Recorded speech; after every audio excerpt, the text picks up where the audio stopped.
intelligent are not those who give good advices, but the ones who listen to them. If you're gonna hear me talking during the next minutes, it means that I'm the less intelligent here. During our lives, many things are learned after making mistakes. And the first Cafe Racer project is no different. My intention here is not to make you change your mind, but only alert to the most common mistakes that any beginner usually can't predict.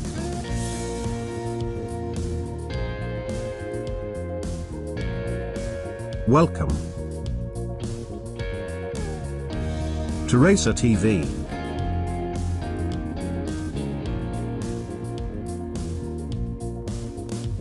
Some of the things you are about to know, I learned with my own mistakes, and others from what I have seen during past years.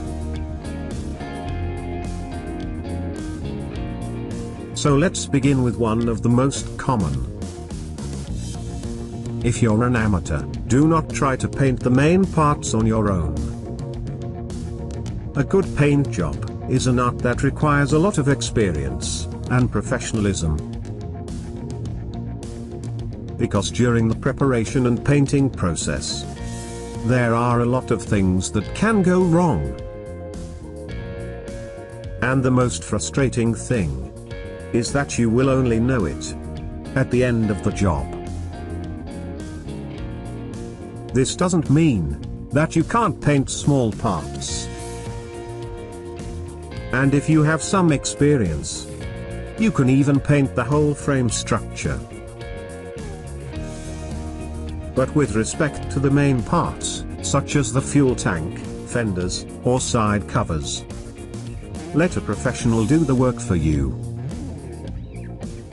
These parts are like the main clothes of a person. They are probably the first thing that will shine in front of your eyes.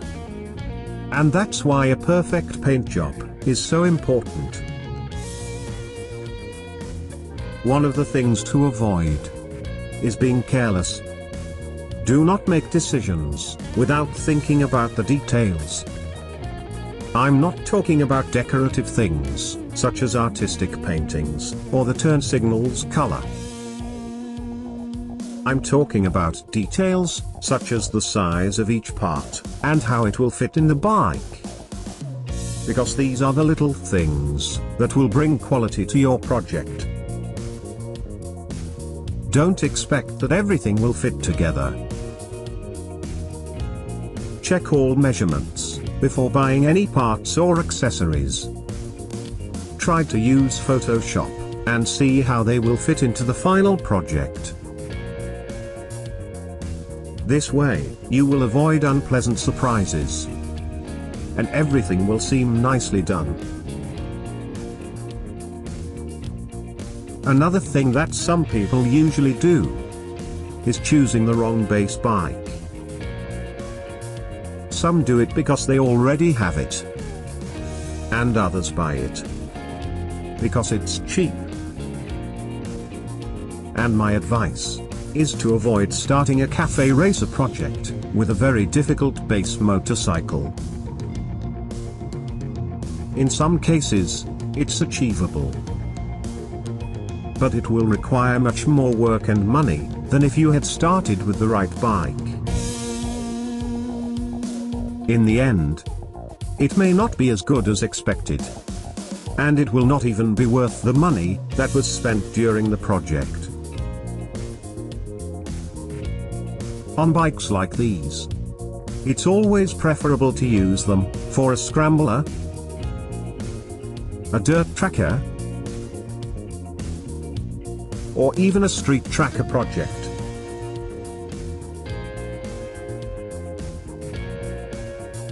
A common mistake is also being too ambitious. Avoid starting a major project or thinking big if your budget is low. Because if you do so, that's exactly what you will get. A big and ambitious project. Apparently unfinished. If you have a low budget, it's always preferable to invest a little more in the beginning. And buying a simple and reliable motorcycle that will require only a few changes to be a good cafe racer. And with time, you will be able to save more money and finish the project exactly as you dreamed one day. And here is the last error, but not least. Never try to build a cafe racer machine with the goal of impressing others. Because in the end, that's exactly the message that you will transmit. A flashy motorcycle that appears to have been designed just to impress others. There's a big difference between bikes built to impress and really impressive motorcycles. And the most curious is that the path to achieve impressive bikes is usually the opposite. In other words, the search for simplicity and discreetness. This can also be applicable in our lives. Don't make things to impress people that you don't know and which you don't even like. And with a cafe racer machine, it works the same way. The best person to impress is only yourself. And only you will be the judge of that. Thank you for watching Racer TV. And as always, I hope to see you next week.